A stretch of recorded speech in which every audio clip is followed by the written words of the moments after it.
Gradually till when? December या next year? That's a tough question. I hope by next year, I think it should become endemic. By next year. शुरुआत में देख रहे हैं आप अगले साल की शुरुआत में? Beginning of next year. Hopefully. By February, March. Like I said, the unknown is the virus. I know, I totally agree. अगर वायरस ठीक रहा, वायरस में इतना ज़्यादा चेंज नहीं हुआ, then probably we इसका will. कोई खतरनाक वेरिएंट नहीं आया तो? बिल्कुल. तब आप कह रहे हैं कि फरवरी मार्च तक हम काम होते हुए देखें. Near normal. हाँ. सर, सेकेंड लहर से सबसे बड़ा आपका टेक अवे बतौर एम्स डायरेक्टर क्या था? आप कह रहे हैं कि हमें तैयारियां अगले बार के लिए भी करनी चाहिए. क्या तैयारियां थी जो हमने सेकेंड वेव में नहीं की और इस बार हमें करनी चाहिए? तो हमें दो तीन चीजें देखनी चाहिए. One is we have to have very good surveillance. कहाँ कहाँ पे केसेस बढ़ रहे हैं और वहाँ पे एग्रेसिवली हम कंटेनमेंट करें जिससे वहाँ पे केसेस ना बढ़ पाए. बिकॉज अगर केसेस बढ़ते रहें तो health care system will get totally stretched out and it will be difficult. तो हमें पहली चीज़ तो ये करना चाहिए कि be proactive in the beginning, जिससे हम केसेस ना बढ़ने दें in terms of very aggressive containment strategy, lockdown, containment, appropriate testing, the whole issue of testing, tracking, treating, containment zone या country-wide lockdown? Containment zones. Containment. Secondly, ये है कि we must invest more in healthcare, जिससे health infrastructure को हम बढ़ाएं और we are able to manage things when there is a surge. That is the other thing that we need to do, invest more in health, especially public sector health, and at the same time have very good surveillance कि जब भी cases बढ़ना शुरू हों तो हम उसको आगे बढ़ने ना दें, वहीं पे उसको रोक लें in terms of localized containment in various parts of the country. Oxygen shortage सबसे बड़ी दिक्कत आई थी सर. तो ऑक्सीजन, बाद में हमने जो साइड इफेक्ट्स में बहुत सारी मेडिसिन की म्यूकोरमाइकोसिस में देखा, एम्फोटेरिसिन, ये सब की भी तैयारी करनी चाहिए क्या जो हमने नहीं की थी पिछली बार? So oxygen, the reason oxygen shortage और ये सब shortage क्यों आया? Because of the surge in the number of cases. Cases अगर 3-4 लाख रोज के हमें आस्ता आस्ता आते, तो I think one would have been able to manage. But they came so rapidly, and that is why I think hospitals should now look at becoming self-sufficient from oxygen point of view, have their own oxygen plant, and be able to develop a capacity. Also, good networking should be done, जिससे हमें ये पता हो कि कहाँ पे oxygen beds हैं, कहाँ पे लोग जा सकते हैं. कई दफ़ा उस कंफ्यूजन में भी a lot of people were kept going from one hospital to the other. अब वैक्सीनेशन पर मैं सर वर्ल्ड वाइड व्यू जरा आपसे डिस्कस करना चाह रही थी, क्योंकि बॉर्डरिंग ऑन रेसिज्म, यूके जैसी कंट्रीज कोविशील्ड अगर इंडिया में लगा है तो उसको मान्यता नहीं दे रही हैं. यहां से अगर आप ट्रैवल कर रहे हैं तो नहीं कर सकते. दूसरे देश में अगर कोविशील्ड आपको एस्ट्राजेनेका लगा है तो आप यूके जा सकते हैं.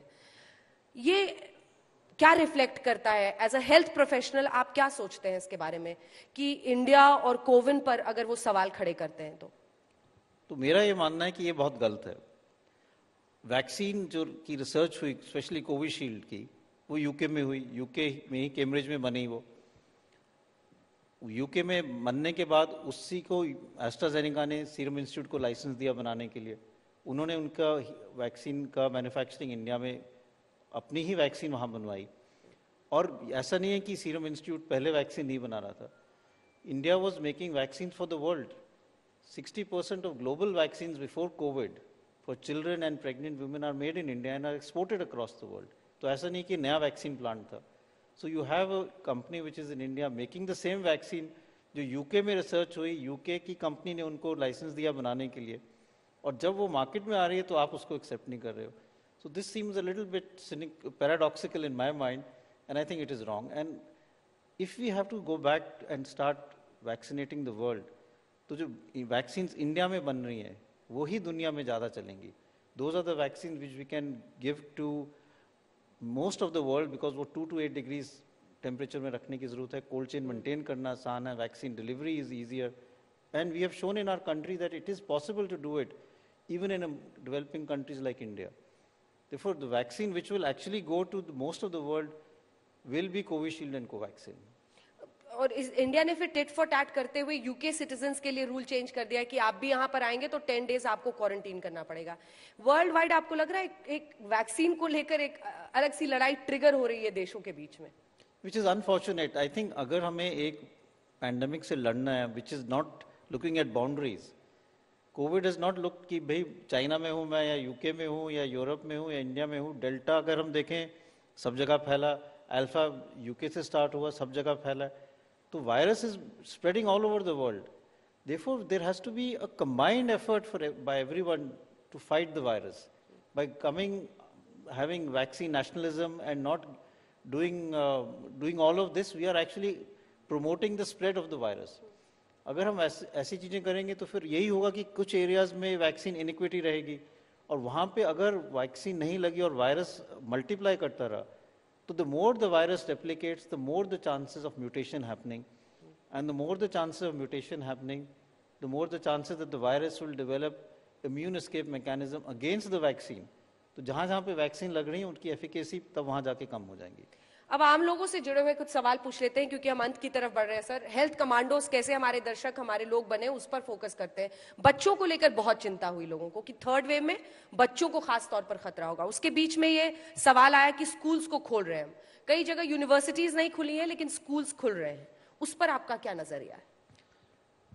तो दो चीजें हैं इसमें. एक तो ये है कि अगर हम तैयारी की बात करें, हमें पूरी तरह से तैयारी करनी चाहिए, चाहे हम अडल्ट्स की बात करें चाहे बच्चों की बात करें.